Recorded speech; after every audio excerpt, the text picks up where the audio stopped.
participation to this discussion on the Global South, relations also with the European Union, on the occasion, not only, but on the occasion of the publication of our report on precisely that topic, the Global South and the engagement that the European Union should have with the Global South, a report that was issued a few months ago and that Héctor and Victor Burguete coordinated from our team, from the CIDOB research team. And then tomorrow we are also having a discussion on this with multiple authors and experts on the topic here at CIDOB, and we thought, as we regularly do, that it was good to also have a public discussion on the topics that will be covered tomorrow in the seminar, but also are covered in the report and that will be covered thoroughly during our discussion. Héctor will moderate, and I will just welcome you and thank you very much for being here, everyone, and I'll listen to you very carefully. So Héctor, all yours. Thank you, Paul. Un aplaudiment abans de començar. First of all, an applause before starting is not the best idea, probably. In any case, good afternoon to one and all, and welcome. Welcome again to the cycle on what happens in the world. The introduction will be in Catalan, and then I'll switch into English for the debate and as a matter of education for the guests.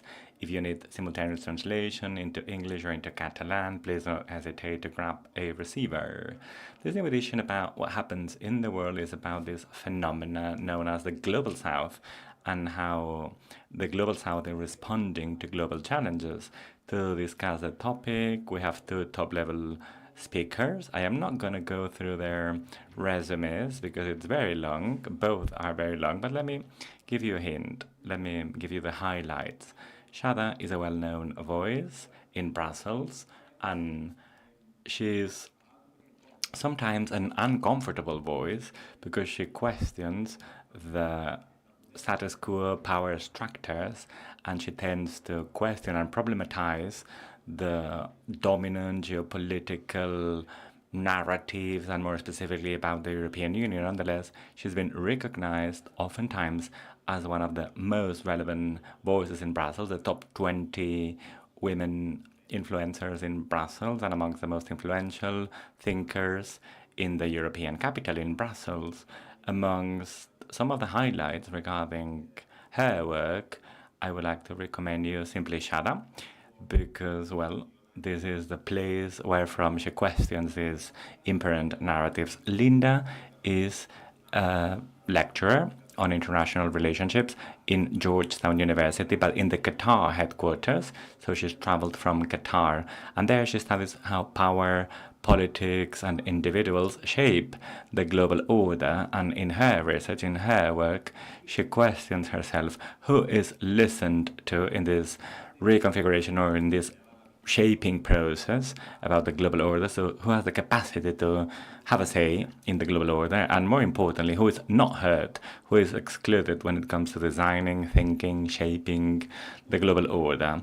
So Shada and Lynda have been invited to discuss about how the Global South is responding to global multipolar crisis. But before handing it over to her, allow me two more things. First, a little bit of advertisement and a short introduction to the topic. Welcome to advertisement. My director has already done the advertisement campaign, but let me insist in that CIDOB has been looking to the Global South for quite a long time now. The Global South as a key player in the international relationships. This is the second report on the Global South, in this case the Global South and the European Union. A couple of years ago we published another report on the Global South and China. And, well, just to say that we've been looking at the Global South for quite a long time, and we've placed it in the center of our research lines. The report, apologies, is available in our website, so have a look. Now, to get me started, or to get the debate started, rather, allow me a short introduction to the topic. There are two preponderant debates, somehow parallel debates, one about the nature of the global order and how the global order is somehow reshaping power. Is it a multipolar world? Is it a unipolar world? Is it just a non-polar structure because power is scattered in different poles? But there is no consensus about what world we live in. But what's for sure what there's consensus about is that power is in dispute, and we're going from a unipolar world to another form, an unknown form of power distribution. In this process, a new player has emerged, the Global South, what we call the Global South, and for quite a long time we've been discussing about who is the Global South, who is part of the Global South, and now the debate is just redundant. It's not important anymore who is part of the Global South, because it is clear it exists.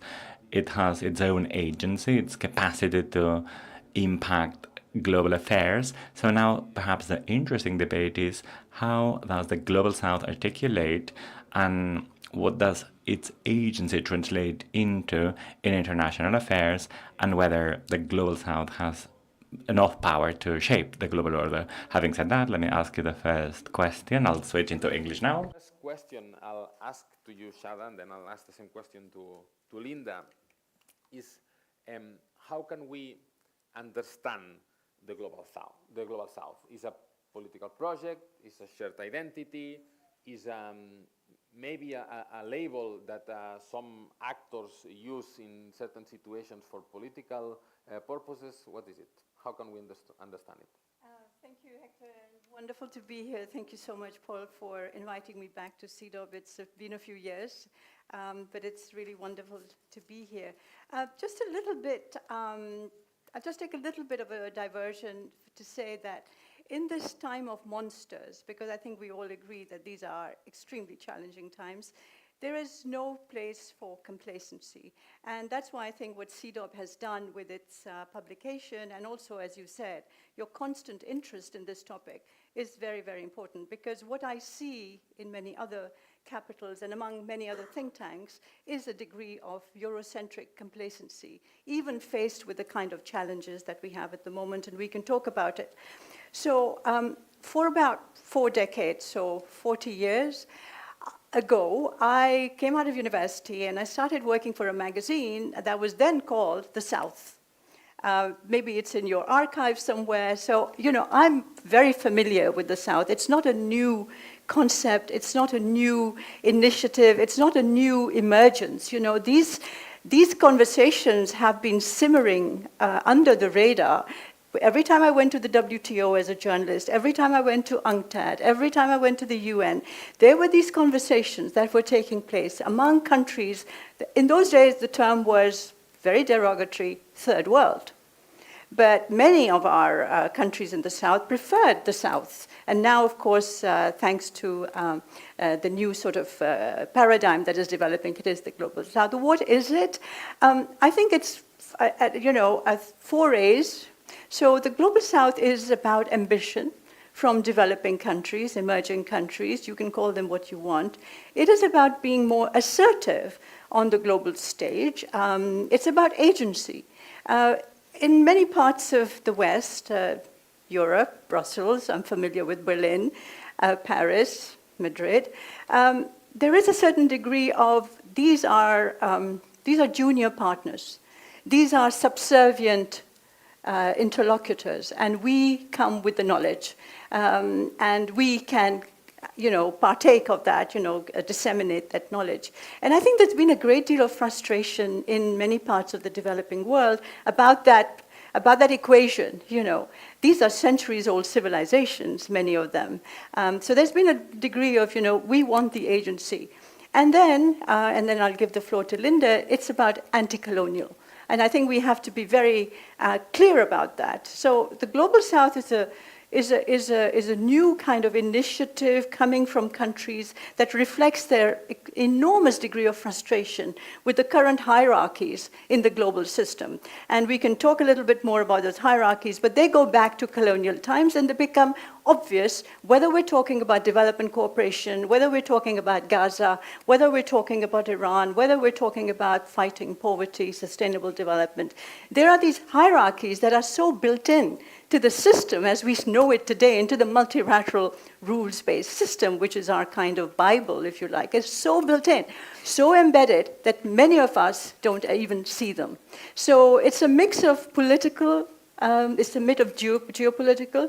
Economic, I would say very much so. It's about, a better distribution of the economic resources of the world, and it's about debt relief. But most of all, I think it brings together countries that share a common frustration of being excluded from many parts of these conversations that our leaders and our system has. I used to attend G7 meetings as a reporter, and even in those days, I would say to myself, what does it even mean? Even about 15 years ago, what did G7 mean? And we would invite India to come in as a guest, or we would invite China to come in as a guest and speak to us, or Nigeria, And I always found that rather ridiculous, really, because it was always like, yeah, the emperors are sitting there and you can have an audience with the emperors. So frankly, it was time these things changed, and I think times are changing. Times are changing indeed. Lynda, how do you think we should understand the Global South? So first of all, thank you very much for the invite. I was just telling a friend that this is the second time in Barcelona. And the last time was a few years ago. I came with a friend, and I remember the city as one that ended my friendship, because I realized that she liked shopping and I loved history. So we couldn't understand each other. But it's nice to be back and take a walk around, listen to history finally, and enjoy. We will remain friends after the conference. Exactly, no I hope so. So yeah, it's nice to be here, and thank you very much. So the question about the Global South, I think I would answer your question in terms of what it is. But I'd like to use an example of something that has happened to me several times I totally agree with Shada that we, accept the concept of the Global South, from the South, because is less derogatory compared to the Third World. But the other thing that we have to also keep in mind, because I have these conversations a lot with my students, and they're like, we need to change the term the Global South. Because what exactly does it mean? Are we including Australia and New Zealand? Because geographically they're located in the South, but they're not the South. And I've had these experiences where I've been in institutes, especially, this happens a lot in Europe, where I'm having a conversation with somebody and they ask me where I'm from. I'm like, yeah, I'm Nigerian. And they're like, oh, okay. Do you know Odiambo? And I'm like, who is that? It's like, yeah, he's the other African in the other office. So, it's this assumption that we're all, we know each other and we come from the same space. And that really blankets what the Global South actually is. It's different states, different cultures, history, colonial experiences, and demands. So there is a need for us to kind of nuance the expectations and the demands and preferences of this Global South. So is it a political project, an identity, or is it a strategic label? I would say it's all three. A political project, of course, it started from the Bandung Conference in 1955, where conversations about decolonization became a more concerted effort. It's an identity because they do rally around the hierarchies that Shada talked about in the global system. When it came to decolonization, human rights, they do rally around these norms. So yes, it is an identity when they want to use it.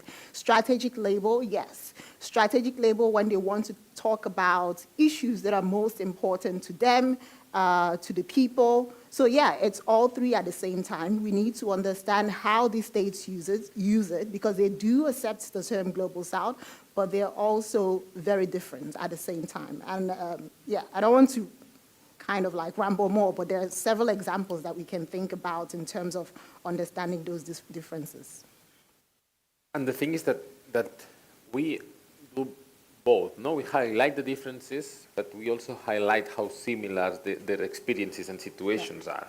And maybe coming from a Eurocentric point of view, because at the end of the day, my area of expertise is the EU, no, and its political dynamics.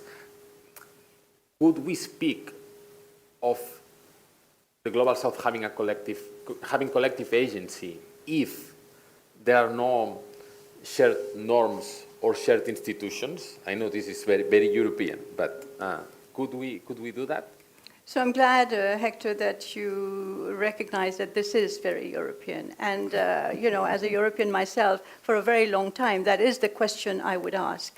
But we're all here to learn. We're all on a journey of knowledge. And we're realizing that other cultures, other civilizations, other countries have different ways of organizing themselves, which are almost as potent, I would say, as others, right? So, for instance, I'll give you an example. For a very long time, Europe and Europeans and EU thought of the Association of Southeast Asian Nations, ASEAN, as, yes, interesting, but they would always say, oh, it's a paper tiger. Oh, it doesn't take any decisions. Everything happens by consensus, They're weak, we're the strong ones. And there was always this kind of condescension, what my friend Philomena Murray called regional snobbery. We were better at it. And I think now we're realizing that in their own, if you could like, way of consensus, of not having too much publicity over certain initiatives that they take, for instance, on Myanmar, they are working behind the scenes. It's a different process. So the idea of having one voice, I mean, this is also something that we as Europeans are always feeling so sorry about it, so apologetic, especially in front of the Americans. Oh, sorry, we don't have one voice. I think that's a very American construct that's being forced onto our system, which has nothing to do with the way the EU is organized. So the US and the EU are very different beasts, right? We don't have one voice. We are lucky not to have that. We're lucky to have diversity.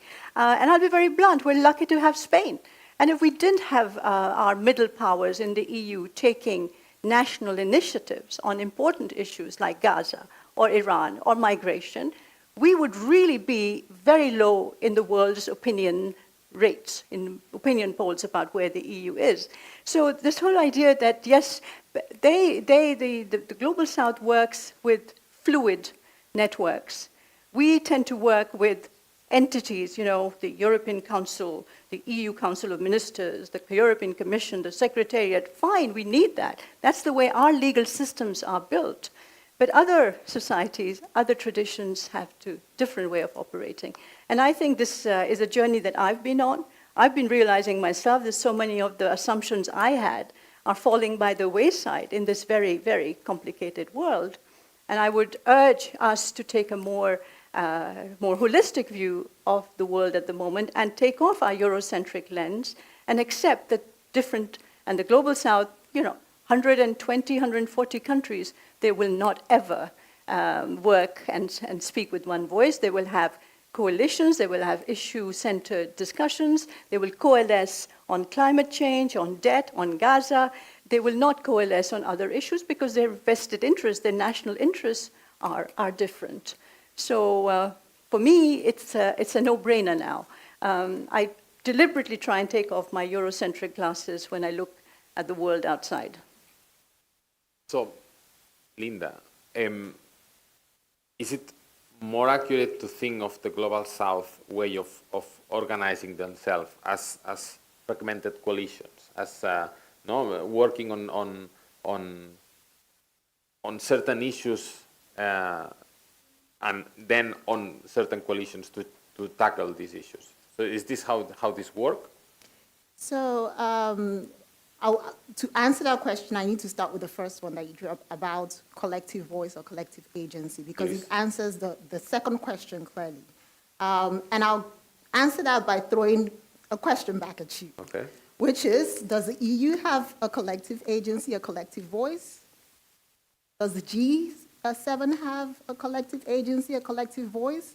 So, yeah, so, for that reason, why should we expect the Global South, which is the majority of the world's population, to have a collective voice is a lot more difficult. And the example that I thought about in the last question was the current declaration that was passed at the UN General Assembly, which was passing slavery as the gravest crime against humanity. Even there, we had Argentina, which we thought would understand the cause, vote against something so important. So yeah, no, they don't have a collective voice. They don't have a collective agency. You can think about it in terms of coalitions. they rally around issues that are most important to them at that specific time. And I would even argue further and say, compared to the European Union, a regional organization that has done that best is the African Union. And we're very, I don't know if the public knows, but the African Union has something called the Common African Positions, where they make a decision on the African Union floor before they take it to any global organization. So this is actually, and this is a regional organization that has member states that are way more than the European Union. We're talking about 55 member states. We're counting Western Sahara into the conversation. So yes, they do rally around issues, but they do not have a collective voice or a collective agency. And that's just part of the infrastructure of the global system. I'll come back to you because I started the two questions with Shada. I think this is the right moment, I guess, to introduce multi-alignment to the audience as well. So I think we, or at least this is what we agreed in our report. It was our reporter point that we are in a multipolar world, and if we are not still yet in it, we will be soon. Mm-hmm. So the question is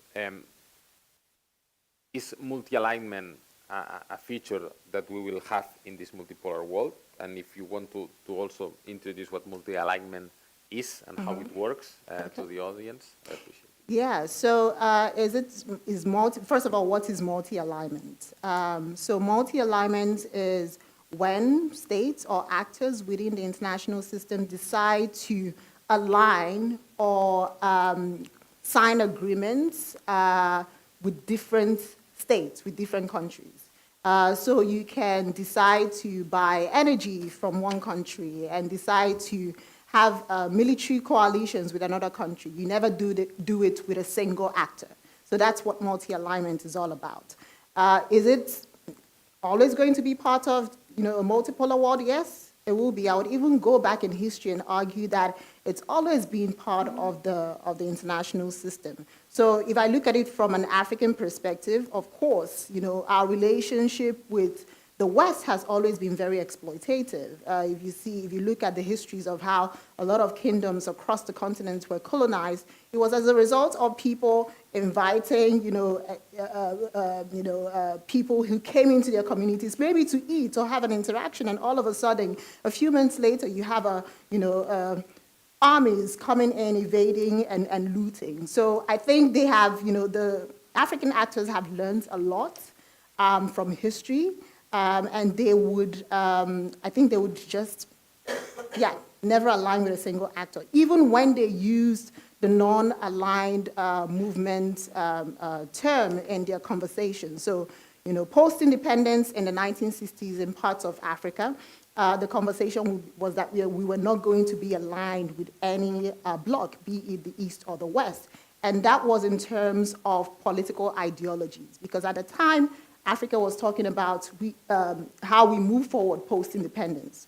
We have been, in bondage. How do we create a new system out of this colonial, system that we have today? So there were talks about Ojama, which is familyhood and building the economy based on families and kinship. And there was African socialism. So that was a different ideology altogether. Economically, it was a multi-alignment happening. If you look, the example I'll give is during Kwame Nkrumah's time. He was the first president of Ghana.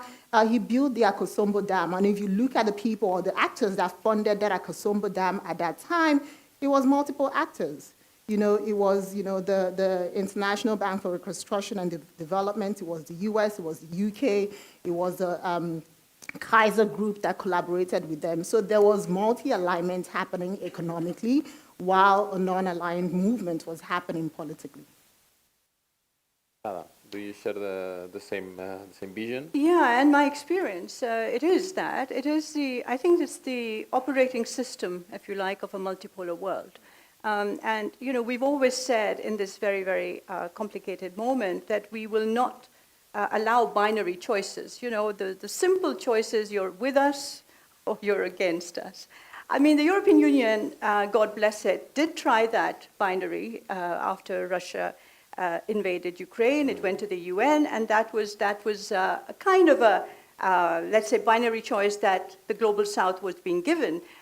You have to accept and adopt our sanctions and side with us in this terrible invasion of Ukraine. And many countries at that moment, to the shock of some of my colleagues in the institutions, were saying, no, we will not align yourself. We do not like what has happened. We actually have signed up to resolutions that condemn the aggression, but we have our traditional partnerships with Russia. We depend on Russia for arms. They were our partners. We need the food and fertilizer. So there were lots of arguments. And multi-alignment became this issue for us as Europeans at that point, because countries are showing through their actions, through their partnerships, they're not making binary choices.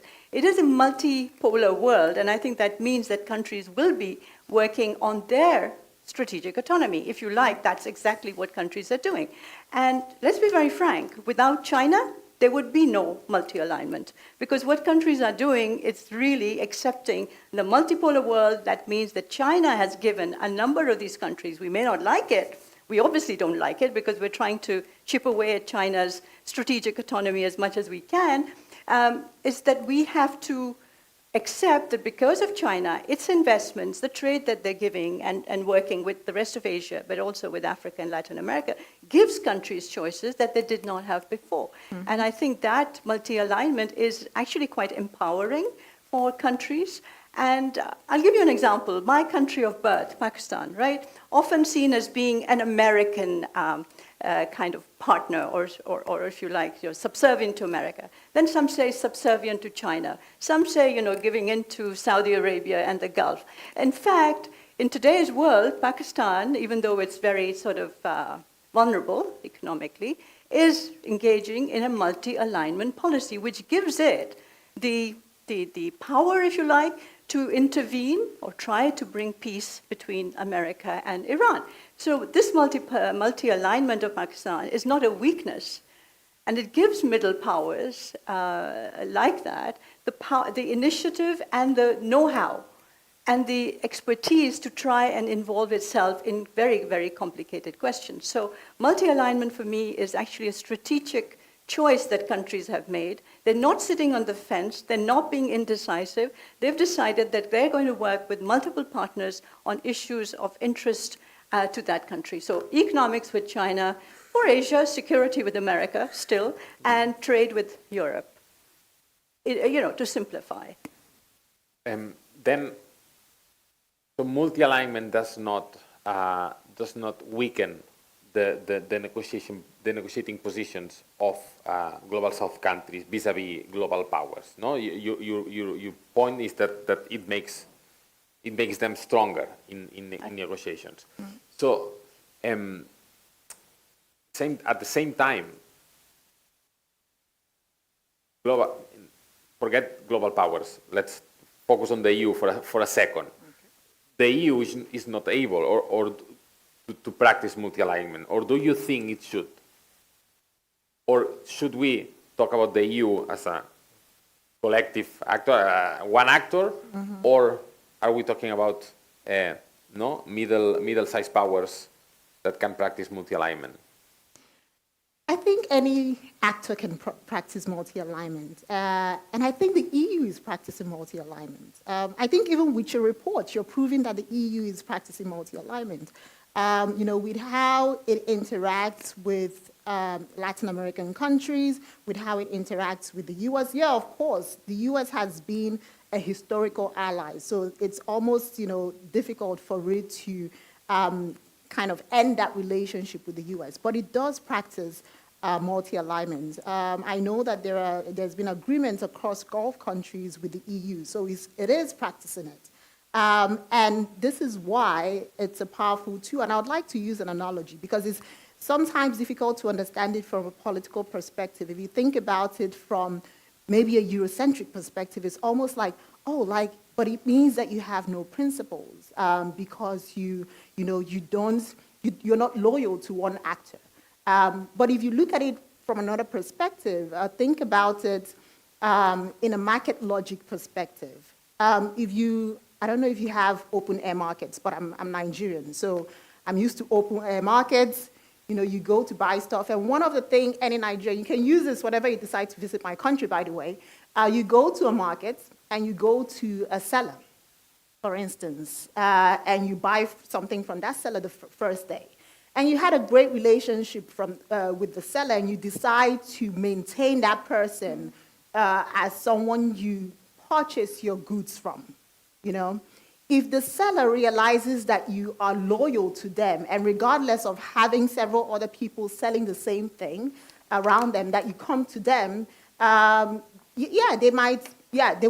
would start giving you special treatments, and you start getting, you know, maybe discounts from them, which is nice. And I think that is the benefits of, an alignment to an actor. But down the line, if you ever have a dispute with that particular seller that you purchase from, just the seller knowing that there are multiple other options that you can go to is something that would make them question their relationship with you or make them treat you with respect. So you as the buyer is a lot more powerful because you have several other options to choose from. So we should think about multi-alignment as a powerful option for any state, but most importantly for the Global South. The Global South that has been constrained in an international system that they didn't create, but one that they just found and they had to participate based on rules that were already created. Yes, they're resisting from within, but this multi-alignment has become a powerful tool. We're only realizing it now because it's becoming more visible and more consequential. Right. I think so, you know, Hector, you said the EU. So the EU uses different terminology, right? So it's trying to extract itself from this relationship with America. Is proving very difficult, but of course we all know that it is in our interest as Europeans to be independent of this, you know, with this a mercurial president, but also the mercurial landscape that is opening up after Trump. So we need to do that. So we don't use the term multi-alignment in our phraseology. We use the word diversification. We use the term de-risking from China, diversification, and all of these partnerships that the EU is now trying to very rightly sign with the Global South countries on trade and FTAs and, you know, mineral agreements, extraction agreements, all the rest of it. This is part of the diversification scenario. So I think as Europeans, we're definitely following that path. We just call it strategic autonomy, you know, and we call it multi-alignment when it's the middle powers doing it, or countries that have decided that strategic flexibility in today's world, as you're saying, Lynda, is the way forward. Okay. But then, I mean, as you said, so multi-alignment means, you know, rallying for certain issues, that are not in your interest. Just let them go, and that's okay. No, and as you mentioned before, Global South countries have decided to mobilize for certain issues. No, Palestine, I don't know, climate justice. But for other issues, they have ignored or they have considered that they are not in their interest. No, Ukraine is the most obvious case, but you can correct me if I'm I mean, not following the European stances does not mean not caring about Exactly, Ukraine. that's right. So, but that's something we can. That is the thing. This is what Europe misunderstood, and it's paying the price for that, frankly. But the question would be whether this selectivity undermine their credibility as global governance reformers. So the fact that you only mobilize for what it's of interest for you, doesn't this leads us to a more transactional world that we are all saying that we want to stop from happening, from materializing? So multi-alignment leads to transactionality? Yeah, well, I actually don't agree with that. I don't think it's leading us to transactionality. If you look, I know that's the dominant narrative, okay, that we're becoming transactional, but if you look at the real differences and discord and anger at the moment, it's about values. It's not about transaction. It's about what's happening in the genocide in Gaza. It's what's the illegality of the war against Iran. It's what happened in Venezuela. It's about laws and rules and human rights and whose lives matter and whose lives do not matter. South Africa took Israel to the International Court of Justice very early on in the beginning of the genocide. That was not transactionalism. That was values. And I'm not saying it's natural to try and simplify, but the fact is that the real disputes that we're having at the moment are not about trade, yes, tariffs here and tariffs there and solar panels here, but they're really about whose values matter. And when you talk about selectivity, Hector, it pains me to say that Europe's selectivity, when it comes to human rights and when it comes to what is not allowed and what is allowed, has been painfully clear for everyone to see. And we can talk about it till the cows come home, but it has really, and I weep for that, it has really ruined Europe's global standing. Not just among governments. Governments will be transactional. Governments will be transactional. They'll sign the FTAs. They'll come and sign these horrible migration deals, to set up detention camps on their territories. The leaders will do it. But the people who matter, the change makers, the young people, civil society actors, academics, these people, and I speak to them practically every week, are absolutely horrified at Europe's double standards. And that's where our reputation is on the rocks. It's not with the leaders only. The leaders will play the game, and they're transactional. But in today's world, Europe used to stand for something. It stood for a moral compass that I absolutely cherished and felt aligned with. So selectivity, Hector, I don't think Europe can stand up and talk about it.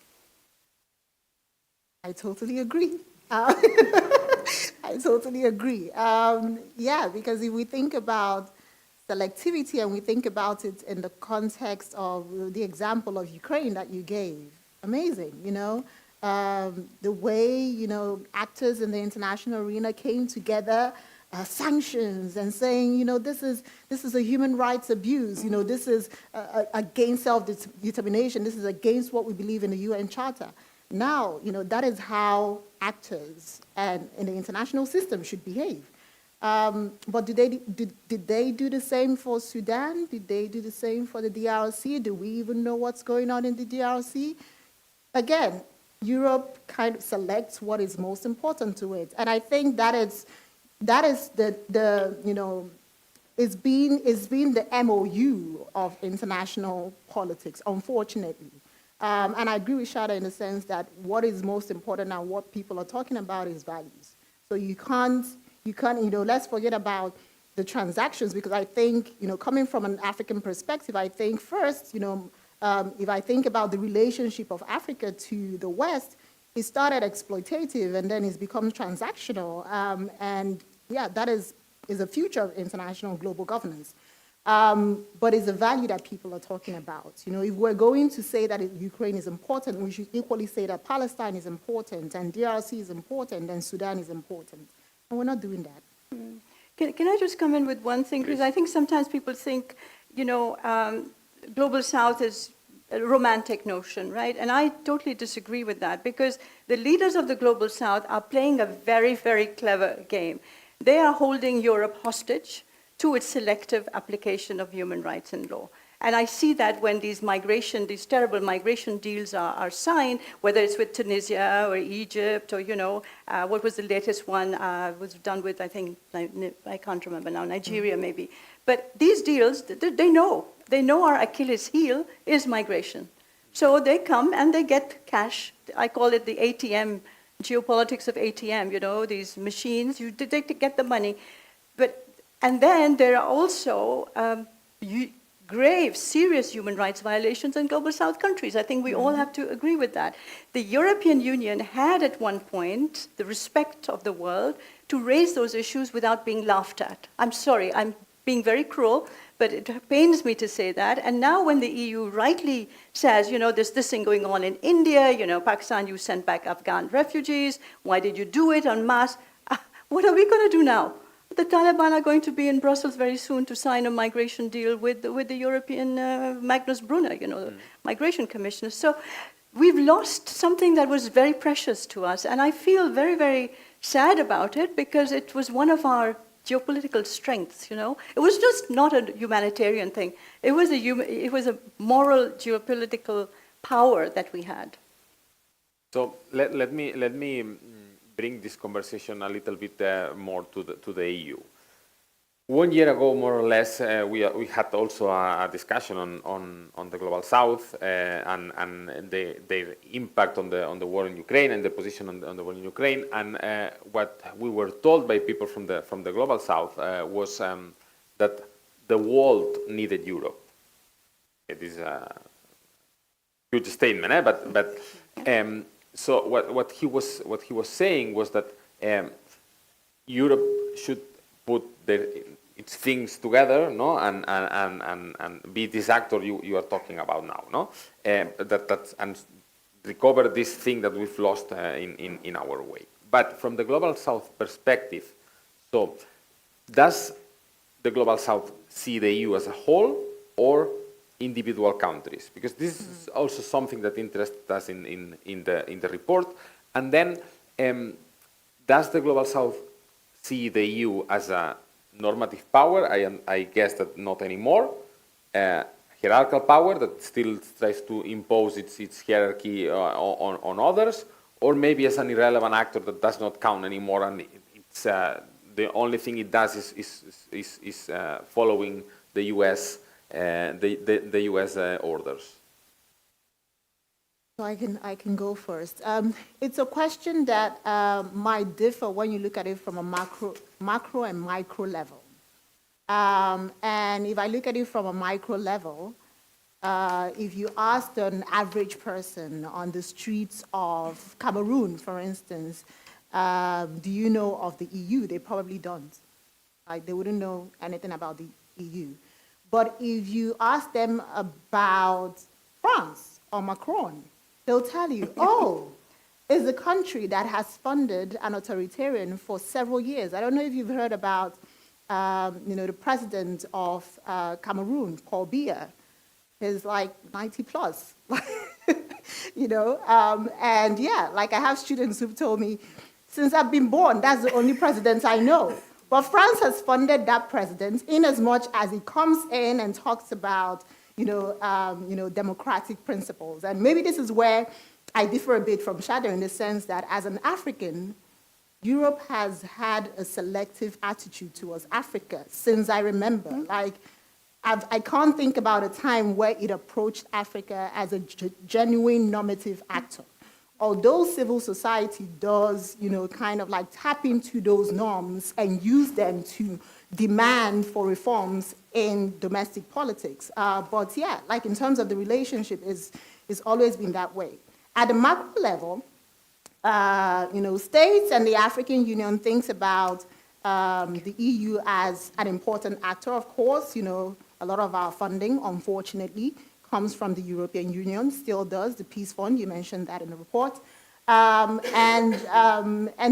is important to us, and it's still part of that relationship. But at the same time, it also sees, the European Union as a declining actor that they know that says one thing and does another thing. Talks about, gives, we've talked about, there's so many research out there on conditionalities when it comes to European funding and how democratic and human rights principles are important. But they speak about these things, but they don't really care about it when you put money into the pockets of the same people who abuse their people. They see the European Union as different things. It's an important actor, it's a hypocritical actor, and it's an actor that needs to, like you said, set things right in order to remain relevant again, because China has become a very important actor in the African continent. I'll ask you the same question. Yeah, no, I think the collective EU has an image problem, serious image problem. But I would say that within the collective EU, certain countries, and Lynda, thank you for pointing out to this incestuous relationship that France-Afrique, that has, I think, sort of burdened this relationship. But I think that it's important that the Europeans recognize that the European market is huge for Asia, okay, and Latin America, with Latin America signing deals with trade deals. It's a huge market. Our consumers are of high standard, and they love importing goods. So it's an open market. Europe has a reputation, or had a reputation, for regulatory norms, right? The so-called Brussels effect. Well, you'll see now also the world is a complex place. The Brussels effect is being eroded day by day by multi-alignment, by the arrival of China, and by the fact that countries like India are proving to be very resistant to the Brussels effect, because their own market and their own structures are so strong and good. And I think the last thing we have to say, that Europe still has a possibility of recognizing some of the issues that Lynda has talked about, but I think we always get stuck in this, in the superficial. You know, we talk about equal partnership, but we don't actually put the word into action. We don't really walk the talk. So we have all of these very good ambitions, and, you know, the equality in our partnerships, and we're going to have this tax on, you know, carbon intensive, and all of the Green Deal transition that we've been talking about. We're rolling back ourselves. So countries are getting a little confused about how much the far right, how much the conservative right that plays into the far right, when it comes to regulation, when it comes to trade, when it comes to human rights, how much of that is going to be dictated not by the Spains of Europe, but by, let's say, the Hungaries and the others of Europe that have, or maybe one day France, who knows, is going to win the elections. So we cannot separate geopolitics from domestic politics in Europe. We clearly cannot, yes. Then initiatives like the Global Gateway that we discussed in the report, or the IMEC, the India, Middle East, European Economic Corridor, that were envisaged as a tool to recover certain influence, no, to compete with China's Belt and Road Initiative to a certain extent. So this, it's irrelevant. So I mean, if this does not work, what can Europe do in practical terms? So it's not that it cannot work, but Europe has to fix the structural issues that may stop it from working.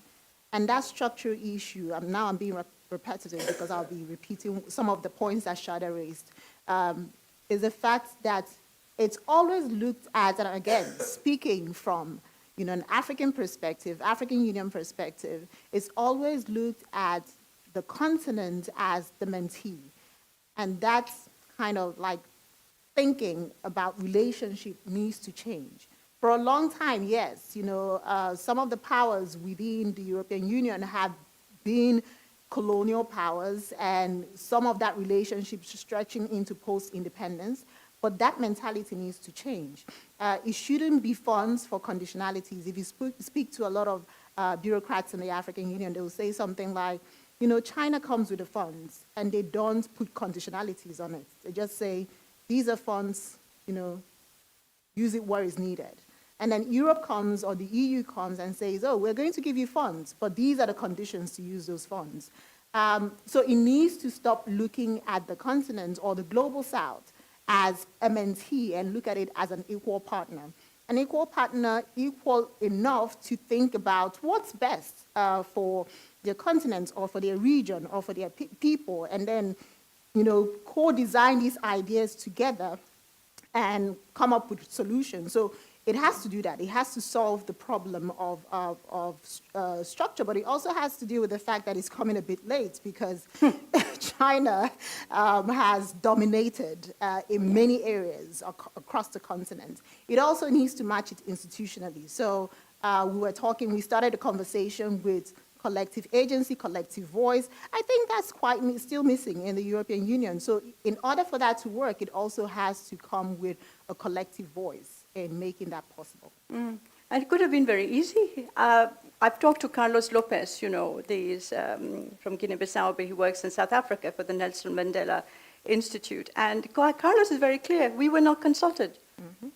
I mean, that proves to me you know, you have to actually, when you're working in a partnership, you have to actually listen. And listening means absolutely not just consultation with, you know, you've made up your mind, you read from your textbook and you leave. Africans and also Global Gateways, also in Asia, just not consulted. So, I mean, if you are working on the basis of just our ideas, we need your raw materials because that's the new scramble for Africa, excuse me for using a colonial term, that's the scramble for Africa now. It's all about the hydrogen, it's all about the, you know, the copper and the zinc and all the other metals that are important for our technology.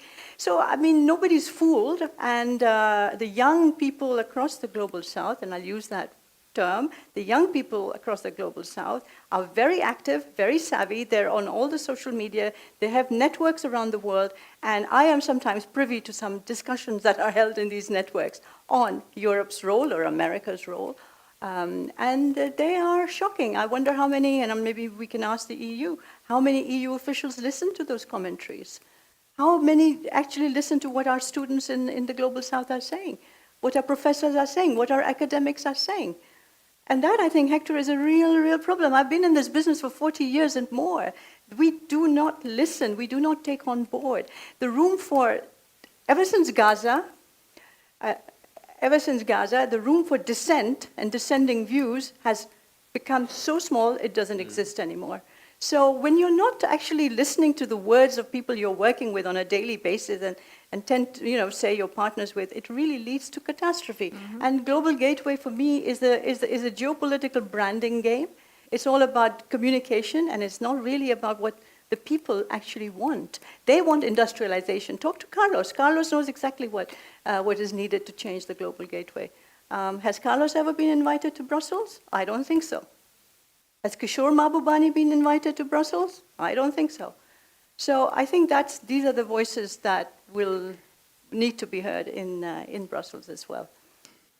I also wanted to add, because, you know, it's an important point that Shada is raising. And since this is a public panel, I also want to challenge us because, you know, in as much as we think about this from a top-down or a top perspective where there's a government not listening to others, it also is a bottom-up problem. Generally, like Europe, we need to step down. Europe needs to step down from the pedestal. This is the 21st century, and we are, you know, we've moved away. Now we understand that colonialism was horrible, that, you know, slavery was horrible, that the conversation around who is superior, inferior was a horrible time in human history. And I think in as much as when I speak in African spaces, I say we need to rid ourselves of our colonial thinking. But now that I'm in a European space, I would say that Europe needs to rid itself of its superiority mentality and step down from the pedestal. It's about how we interact with each other on a day-to-day basis. All of this translates to the top, and all of the interactions at the top translates to the bottom. At the end, I mean, so it almost seems that Global South refers to mentality and to ambition to a certain extent, what you mentioned at the beginning, right? So that all these countries that call themselves part of the Global South are treated equally in the global context, right? So where should we? But at the same time, we cannot expect collective positions for them. Not at least not in every single issue. No, for instance, in Iran, there's not been many voices, no, criticizing what is going on in Iran. Why is that?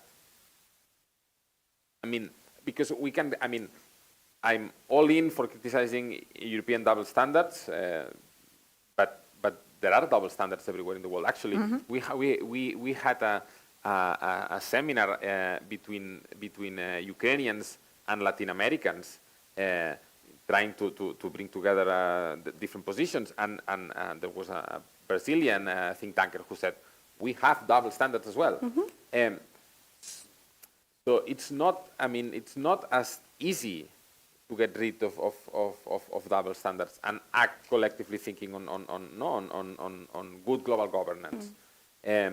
I don't know if you want to say a few words about the crisis in Iran or the war in Iran and the position of the Global South, and why is it silent? I don't know if I do not think that the Global South is silent on Iran. I think what is depends on who you read. Okay, this is one of the major problems that we have in today's world: is which newspapers are we reading? Are we reading mainstream newspapers that are giving you a different picture of what's happening in Iran, what's happening in Gaza, what's happening in Venezuela, or are we reading people who are writing from that region?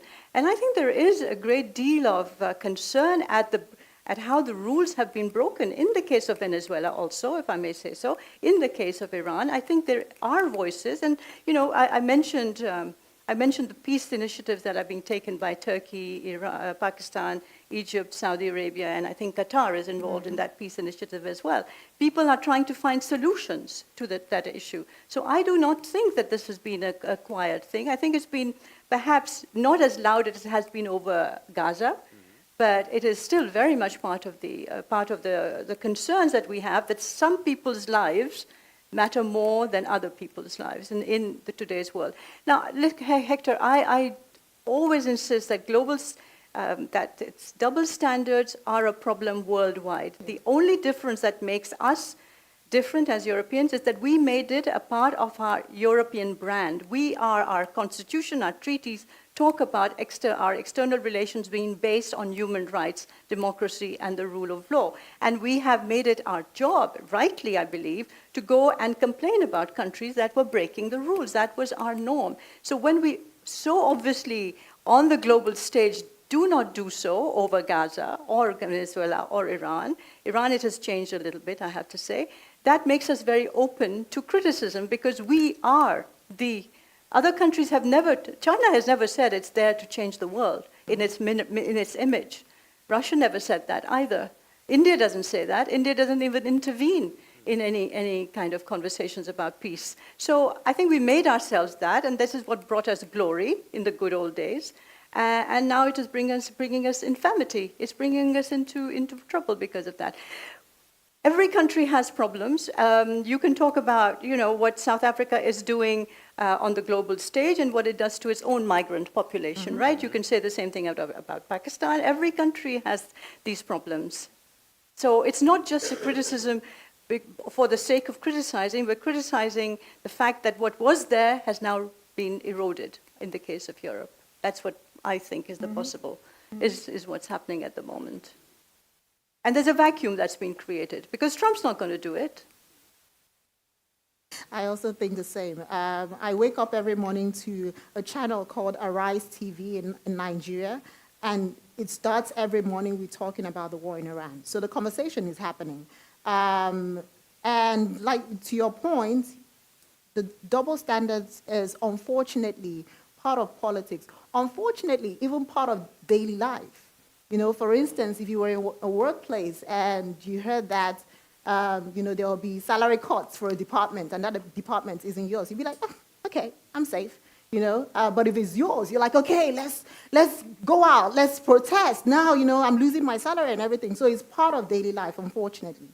But there is an important aspect as well that that we need to understand when it comes to global South countries, especially from the African Union perspective, is that these actors, I like to use the term constrained actors. They're constrained materially. So when they do respond, at the same time, they're being strategic about their responses. In most cases, you see that those responses has like 3 common features. Is either that is historically legible, in the sense that they can relate to it as an oppression, as a structural issue. It could be a redistributive issue where it gives more voice, more access, more resources. And in most cases, that the cost of that alignment is low because they are constrained actors. They operate this way.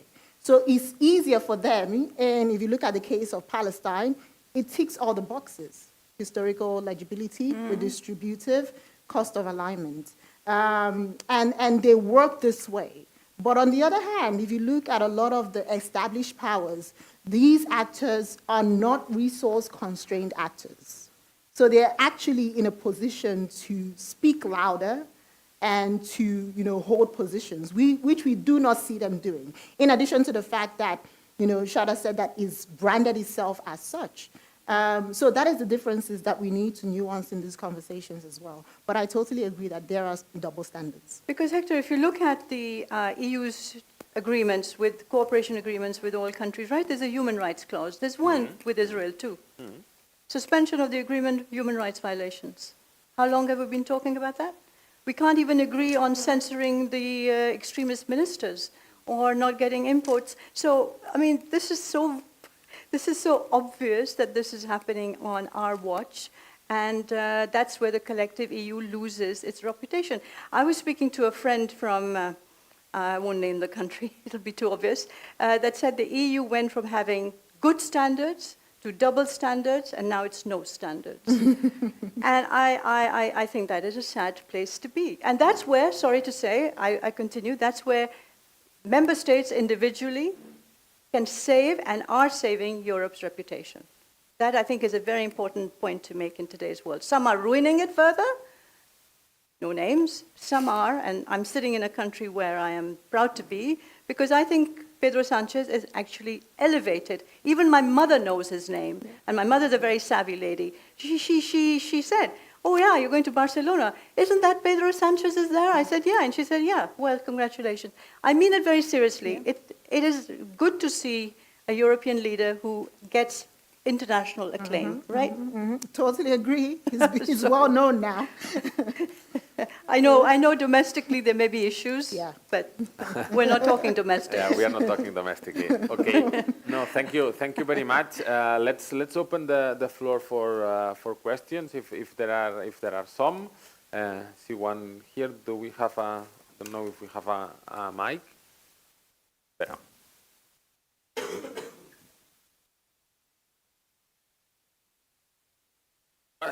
Give me one second. I'll take three, and then we go back to the panel.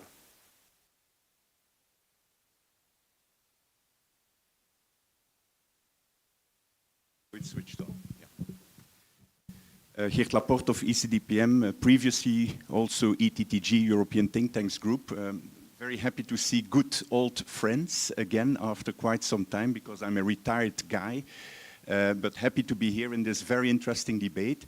I would say that I agree with 95, possibly even 99% of what has been said. From Geert. But I have two observations, and maybe also questions related to that. The first one is, if you say that the Global South is making coalitions a bit ad hoc, à la carte, that it is relatively fluid and so on, how would you then really want to reform the multilateral system? Don't you need more power at a certain moment? Don't you need a coalition of countries that are speaking with one voice? Because you need to reform this multilateral system, which is no longer representative. So that's my first question. Second question, fully agree with the criticism of the European Union. I'm also critical myself, having worked also for 40 years in think tanks related to European Union activities, mainly with Africa. I think the issue with the European Union is indeed that there is a lot of problems with double standards at this moment. Hypocrisy, it has been mentioned several times. But at the end of the day, I notice that many young Africans still prefer this European model. Whether it's a model, I would doubt, because it's probably no longer a model, but democracy, rule of law, all these Brussels effect elements that you mentioned, labor standards, legislation against hate speech, these types of things, they are not so bad. And I think many Africans like this.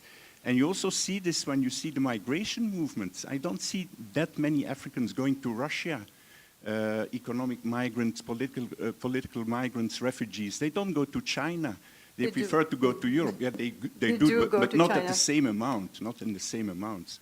So that's my question. Is there not something that still attracts in the European model?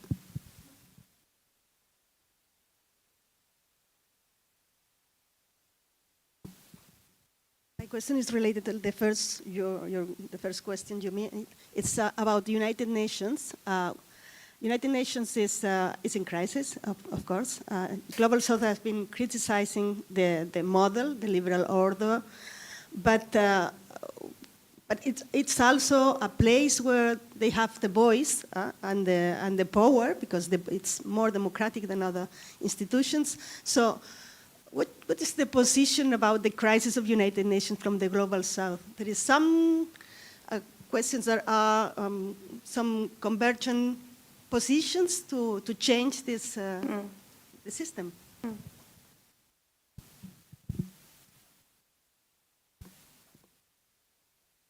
Thank you. Carmen Fonseca from the Portuguese Institute of International Relations. Thank you very much for your interesting perspectives. My question is a bit related with the previous one regarding the coalitions of the Global South and the reforms of the potential reforms of the international order. Do you think that we can look to the Global South and wait for some coalitions able to lead or to create some international institutions, international norms that could replace the old international liberal order? Thank you. Choose, answer the three of them. Up to you. Do you want to start, Shada?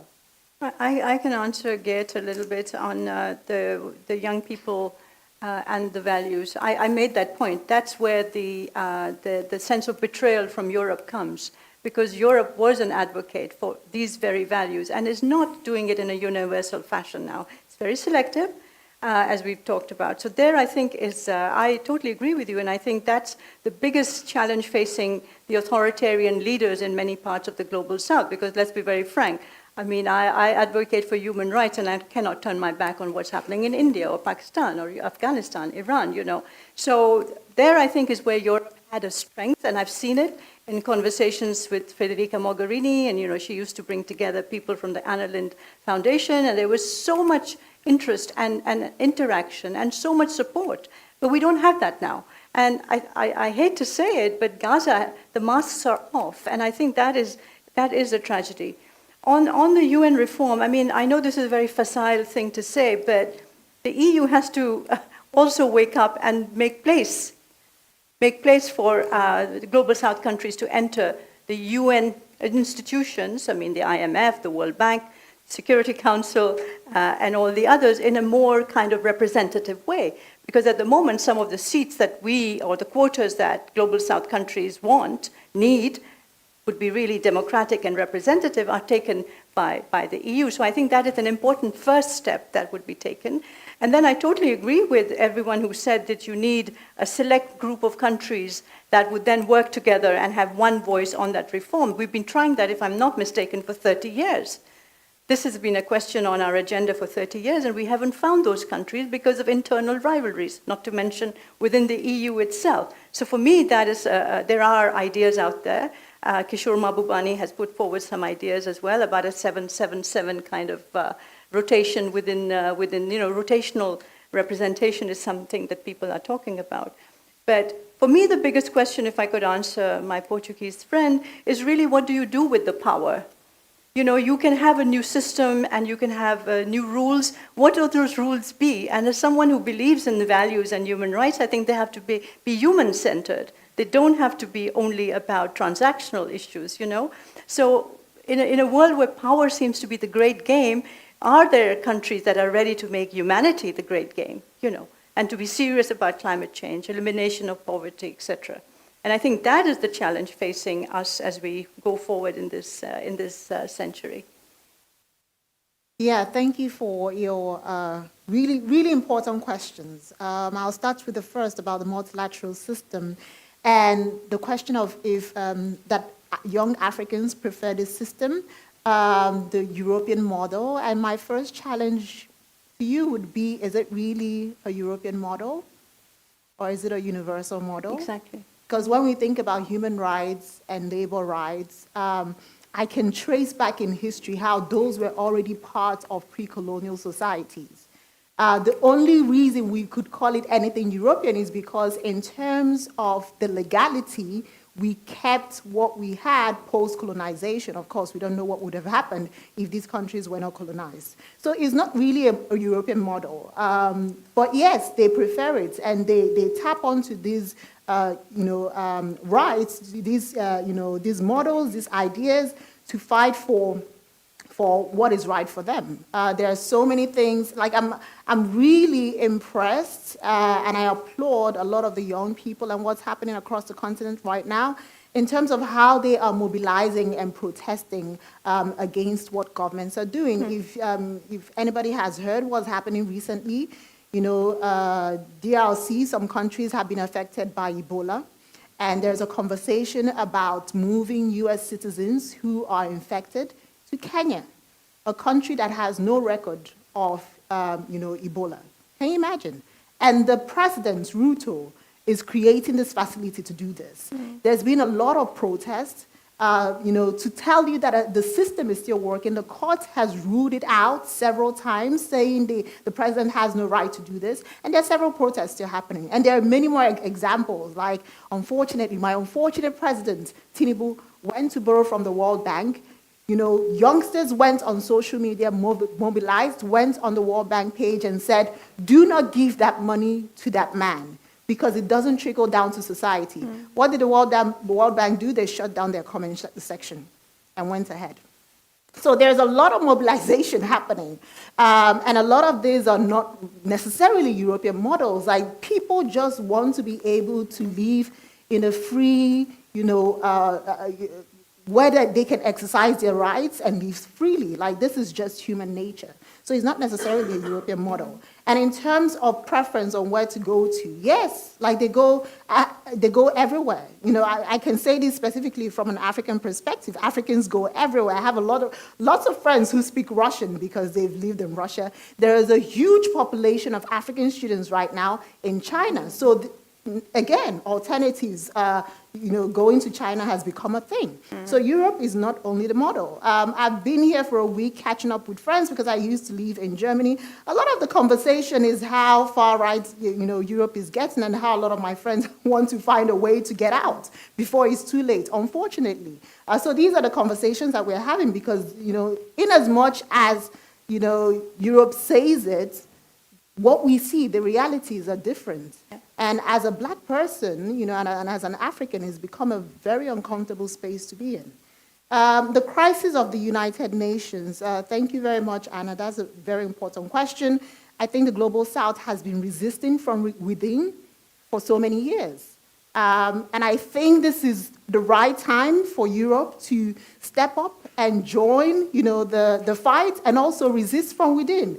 The fact that we had, post-independence states join the United Nations was exactly because of that resistance, because the United Nations wasn't created for people like us. Is Luwini Consensus, which is, a proposal presented in order to include more African permanent seats within the United Nations since 2005. Nothing has come of that. So there's been resistance from within, but is not being fruitful again. They are fighting a system that they did not create. So yeah, I've talked about the coalitions of the Global South. I think that they've been forming coalitions. They've been working within to fight the system. A good example is what South Africa did with the issue of Palestine. Again, I want to emphasize that this is the time for the European Union to work with the Global South in order to make the change that we need. Yeah, I think sort of touched upon all the questions. Thank you very much. Are there more questions?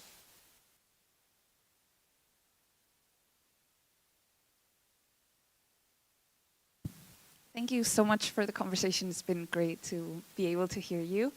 I am Marta, and I have a question that comes a bit from curiosity, so please correct me if my wording is not fully correct, but I am curious about linking the first part of the conversation about what it defines the Global South and the part that we talked about, multi-alignment, I have a feeling, or I am worried, that countries that might not have a fully defined identity, primarily talking about political identity or geopolitical identity, meaning countries that are just come out of a conflict. For example, I'm thinking Syria, or even countries that are still battling post-colonial identities and trying to separate the definition of their own national political identity from those other countries that might have a conflicting or a more vulnerable position when it comes to multi-alignments. And then I think there's a different layer to this question that also comes from internal credibility of states that might also find it difficult to have all these multi-alignments and try to still get the credibility from within the country and support of their own, voters from their own nation that might find it conflicting to identify themselves of being okay, we're not part of, I don't know, the France kind of ecosystem anymore, but now we're making agreements with all these people. So how do countries in the global south are able to navigate these conversations outside of their country, but also domestically? Mm-hmm.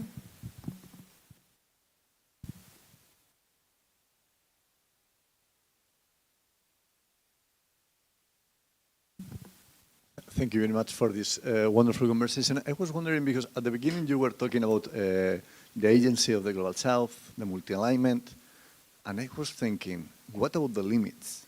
So there are limits to this strategy, because if we would have had this conversation some years ago, maybe, 3 or 5 years ago, maybe we were talking about the role of Venezuela, no? How they try a different strategy, or Cuba, or some other countries. But when Shada, you talk about this wall of monsters, right? So if they are really using hard power, economic power, so what are the limits? So is these voices of the real South still possible? Or is it possible you are a middle-sized country, or if you are far away from the US, or far away from the Europe? Because if you are too close, maybe you get burned. So what are the limits? What do you think about that?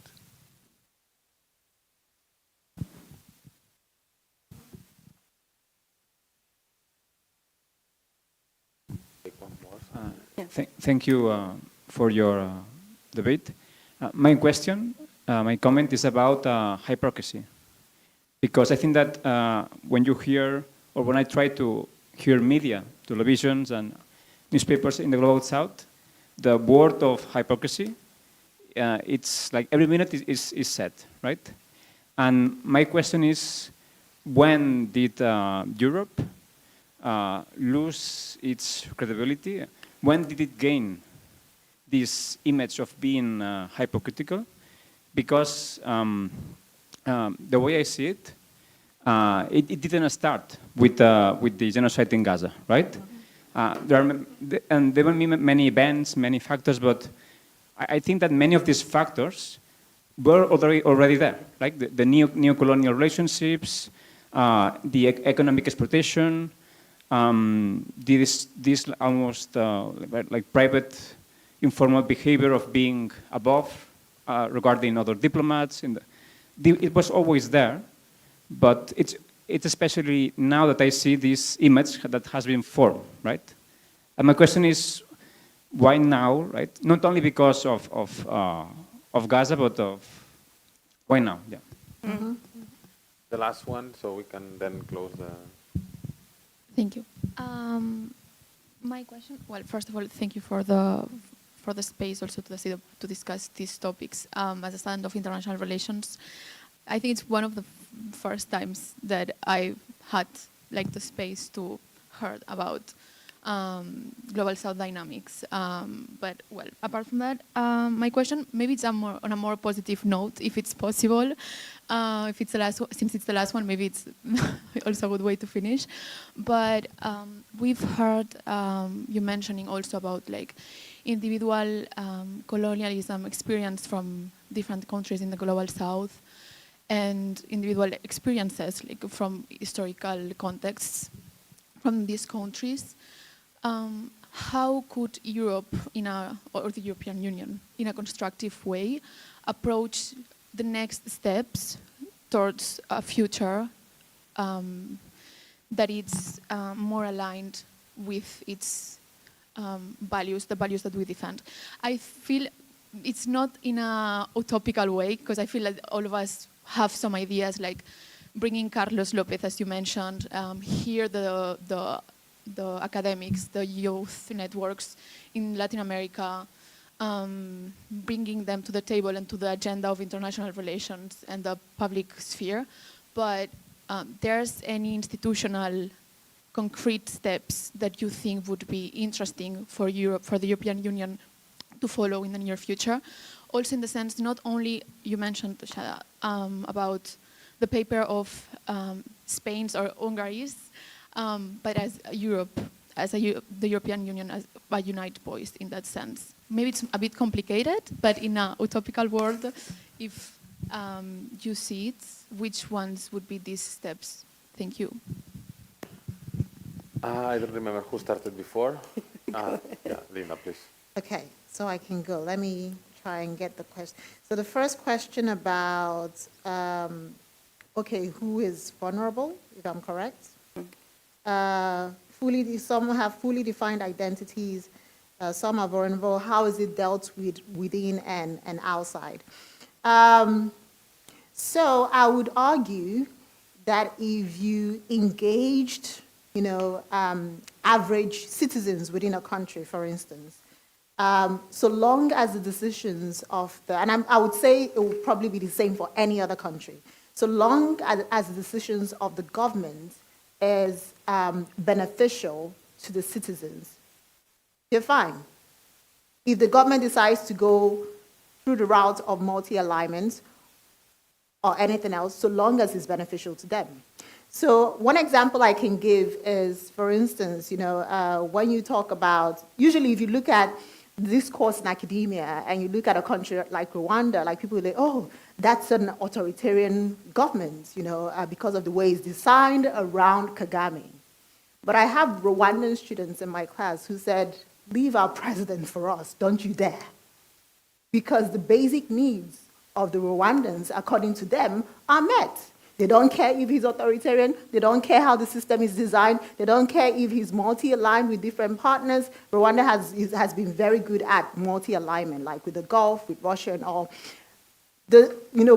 Most of the people that I speak to are happy with how things are. So again, it has to do with how the citizens are receiving it, and it doesn't matter what the state is doing internationally. But I think the vulnerability part leads nicely to your question about what is the limits of the strategy. Definitely there are limits. If institutions are not strong enough, and it also has to do with the personality of the leader. If you don't have a clear identity as a leader and strong institutions to back up what your priorities are, then you become vulnerable. I think, for my country, for instance, I would argue, in as much as it's one of the, growing economies on the continent, because we have weak institutions, we tend to be vulnerable with multi-alignment compared to a country like Rwanda. So those limits are definitely there. And it's important for, these middle powers or small powers to have the institutions. You look at Qatar, for instance, which is a really tiny country in the Gulf. It has strong institutions, so multi-alignment for them, works because they have those institutions to back it up. When did hypocrisy, when did they gain it? Why now? I think, I would always argue that from my perspective, Europe has always been hypocritical in the way that is related to my continent. But it appeared as though it was a lot more evident now because Ukraine and Palestine almost happened at the same time. So people are watching a two-faced, almost actor acting differently with one and differently with the other. So I think that is where it became a lot more evident. It's always been that way for so many years, but that's the fact that these two incidences happened at the same time made it more clear. And thank you for your question about Global South dynamics. As you spoke about like having the space to talk about the Global South, you said you're an international relations student?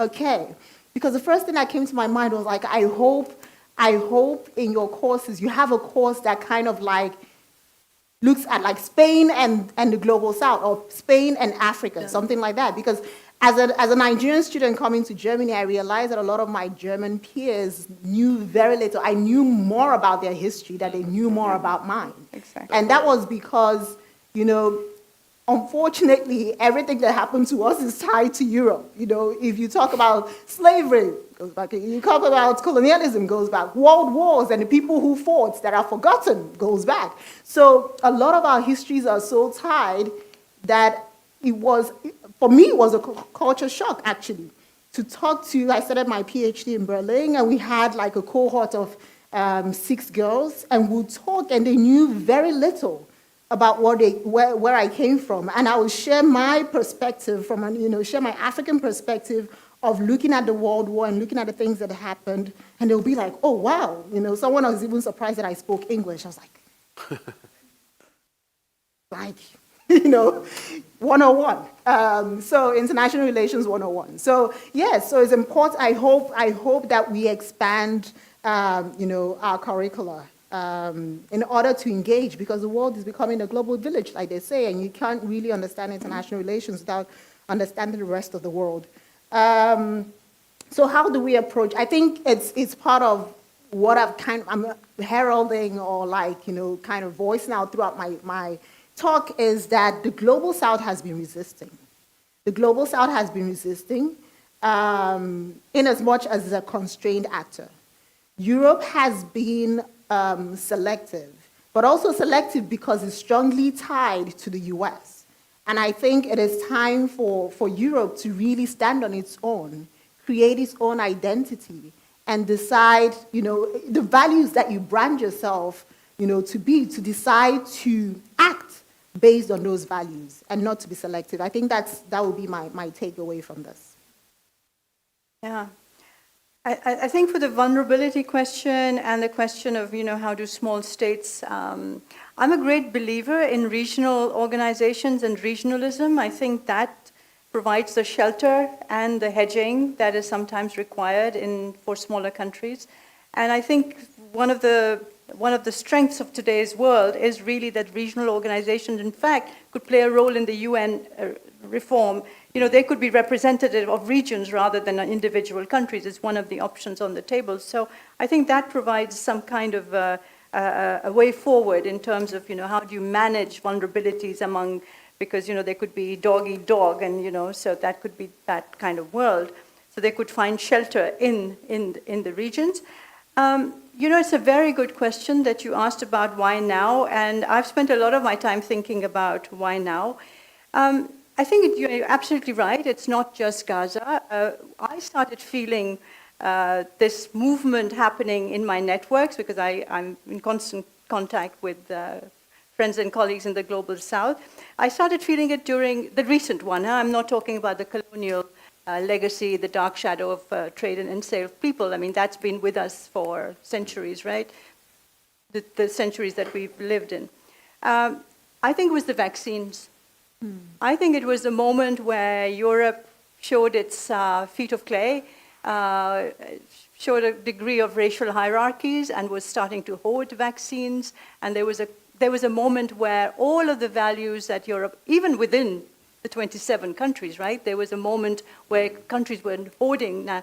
And the solidarity, the international partnerships, all these different programs all went by the way, thrown out the window. And I remember feeling a degree of extreme pain when I saw that reaction. And I think that was something that stuck with it. Right after that, we had Russia, the invasion of Ukraine. And then, there was this going around and telling people, this is how you have to act.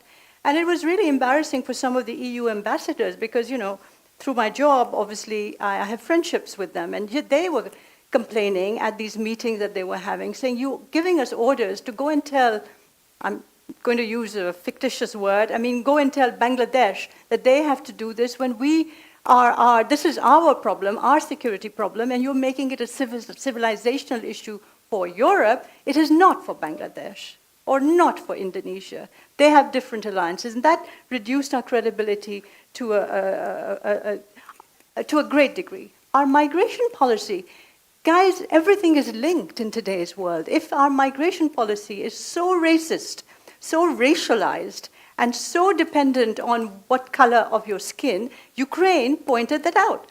Ukrainian refugees were rightly received with open arms, and we have a special resettlement program for them. Whereas black and brown refugees, well, I mean, you know, you're lucky if you make it alive. Let's be very, very brutal about it. And I think another thing that we forget is the Black Lives Matter movement. The BLM movement came at the same period, during the pandemic, when all of this was happening, and the issues to do with colonialism were very much out there on the top of the agenda. And our far right, our European far right, was rising. So a lot of our mainstream politicians, it's all connected. It's all connected. And our mainstream politicians were embracing and amplifying the racist and xenophobic and toxic views of the far right. So it all became very, very visible very, very quickly. And that's why the last 6 years have been actually, and then Gaza came, of course, and what we've talked about. So all of this came together, and I could see my networks, I could see my friends beginning to question all of this together. So, and then the very good question about having a positive note, and I wrote down very quickly what I was saying. So I think our leaders, first of all, have to read books that they probably have never read. They have to read Edward Said. They have to read Frantz Fanon. They have to read Memembe. They have to read Arundhati Roy. They have to read and look at the world as it is, not as the world that Europe lives in, imaginary, fictitious world that we live in. I've been in meetings where even the term Global South, people would say the so-called Global South, until very recently. They would say multipolarity, inverted commas. I mean, serious people, huh? People at the top of the institutions. And there's no recognition that the world is changing. Guys, it's changing under your feet, and you're not seeing it.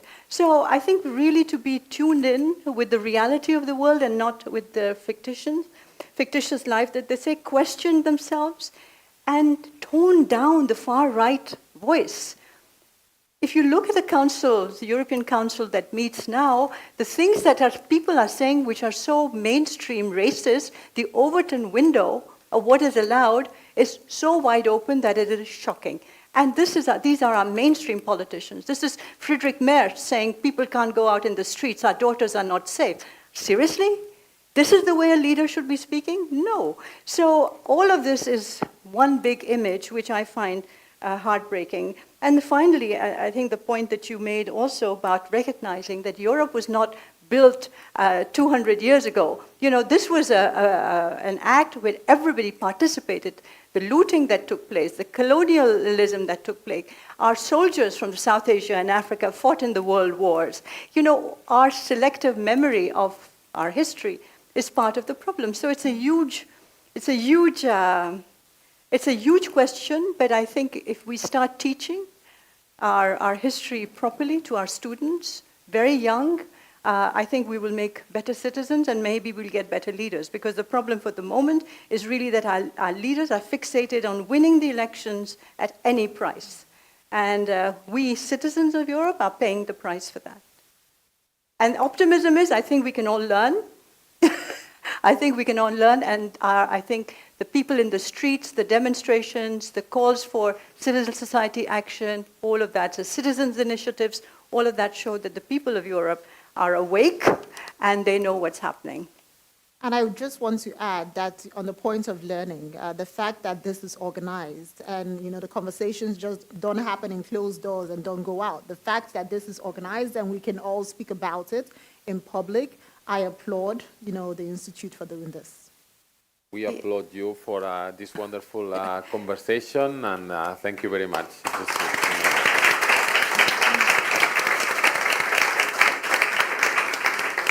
And thank you all for coming. Aixequem la sessió.